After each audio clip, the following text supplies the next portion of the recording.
All right, guys, I want to share with you and talk about a watch that I actually like way more than I thought I would.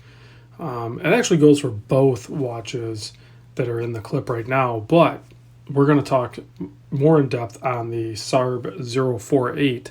That is this Trek monster, if you will. You guys know I'm already a big Seiko monster fan. I mean, more specifically, my orange monster, the 309, but I have an appreciation for all things Seiko Monster, and especially as I get deeper into this watch hobby, I like things that are different, things that most people don't have, and that usually is going to land yourself in the Seiko limited edition or special edition type of watches, and that's certainly what this one is. I don't think it's limited edition because there are some other Trek and Land Monsters that right on the dial say limited edition.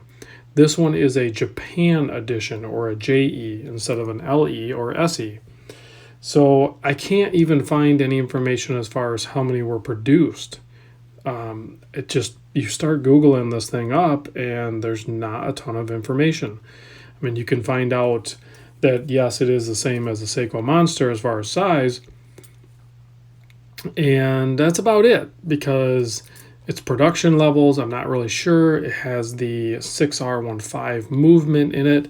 It has a bi-directional compass bezel on it, and it's very smooth and easy to operate. Probably a little too smooth, and I don't think it would be easy to bump out of place. So that's going to be a little bit different, but it also has a signed crown. It also has a display case back, and they tinted the heck out of it, so you can't really see anyway. I'm not sure why they did that, but still pretty cool.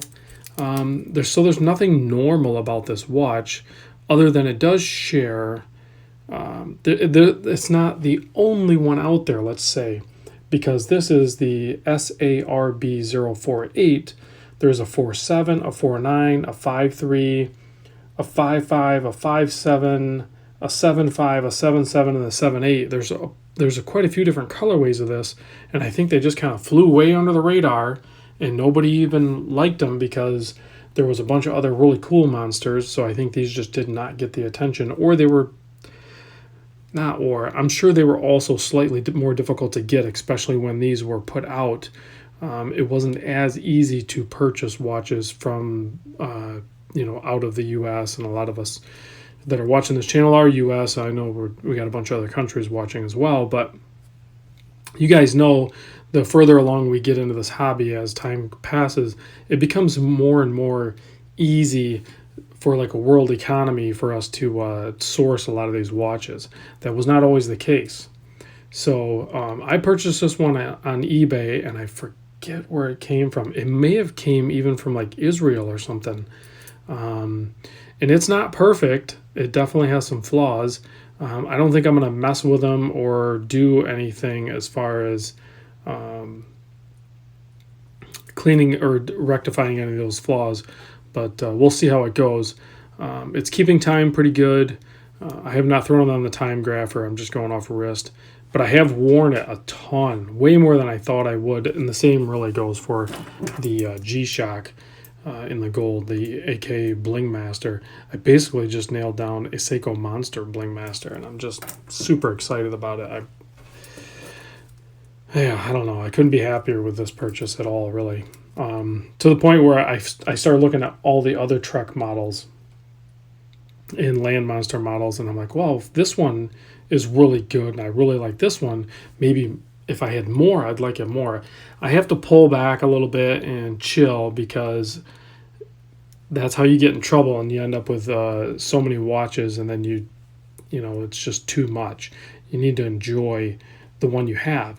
I connected with this one, so maybe just wear this one. Don't try to go get a bunch of others. I will say there's another one that has a black case, and it actually has the gold bezel, so it's a little bit different. It's like kind of reversed of this, and it's the sarb078, And that one comes with a special tool and everything, like a hammer or a climbing tool, or I'm not really sure what it is exactly, but they only made 900 of those. So if you have one or you know of one somewhere, the sarb048, let me know. I might be interested in buying that one. But there's a bunch of other colorways. And I've covered them in an old monster video, and I have more monster videos coming up, and we'll cover those as well. So spec-wise, we can measure it, I guess, if you're new to Seiko Monsters, but it's the same case. Yeah, the bezel's different, the case back is different, the movement's going to be different. Yeah, it has a signed crown, but it's the same size, if that makes sense. So let's just do that real quick on camera so you guys can see. So it's about 42 and a half. Lug to lug, you're looking at about 47 and a half ish. You know, the thickness, 13.4. I think it might actually be a little bit thicker. I'm not really sure. 13.4, 20 millimeter lug width. The bracelet is going to be 20 mil at the lug width opening, but it's actually flared out closer to 23. And you can see they just kind of notch it, and then it tapers down to about a 20. So those are kind of the raw numbers, real quick and dirty. Let me pop off this watch that I'm wearing, which is a CT700 full crystal times build that I did a little while ago. Let's pop this blingmaster monster on wrist, and there it is in all its glory. Absolutely love this watch. Super happy I bought it. And I usually don't like the used watches, but this gold tone, I'm pretty sure it's a full IP coating. That's why it still looks really good even after a lot of use. It looks good. It's easy to read. And you got to remember, one of the main things that a Seiko Monster has is that chapter ring is kind of integrated into the dial. So it just kind of flares up or rolls up towards the edge. So you don't really have a traditional chapter ring. When you get these sarb ones, you can see inside there that you also have a gold tone chapter ring, and it's almost vertical. It's not even slanted like on the SKX or anything.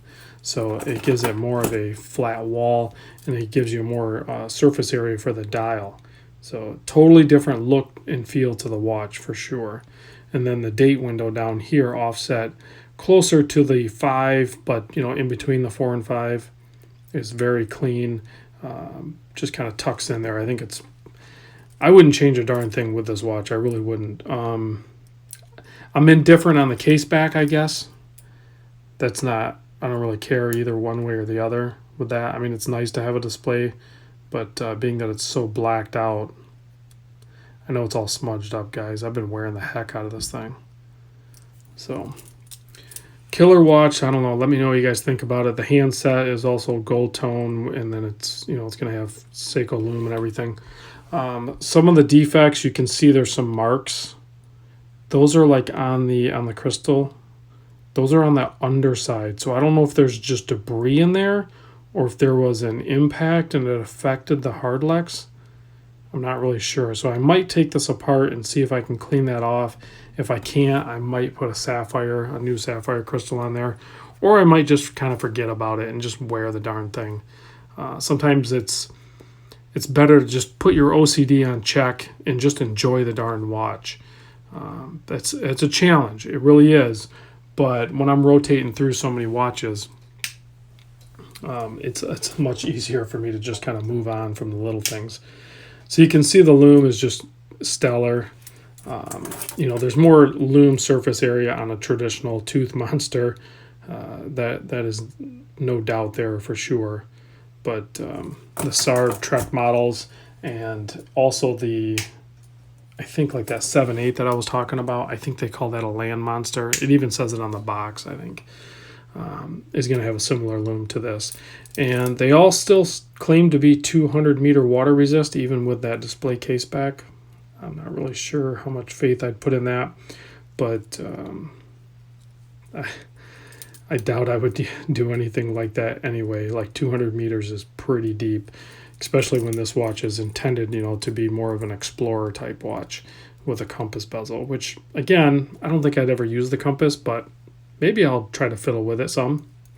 So, all right, guys, thanks for watching. And I know I was excited to make this video because I know a lot of people have already noticed this on my wrist, and they thought maybe it was some sort of mod or something like that. No, this is a bone stock Seiko model. It's just not really well known in the community. I mean, even when you go to the monster forums and stuff like that, nobody talks about the Trek or the land monsters. So, of course, I am drawn toward them. So, I certainly, if I can ever get the opportunity to buy a 7.8, I'm probably going to do it, especially if it's in good condition and full kit. I'm probably going to check that thing out. But other than that, I'm pretty good with the monsters for now. And I have more monster content coming for sure. So thanks for watching, guys, and I'll see you on the next video.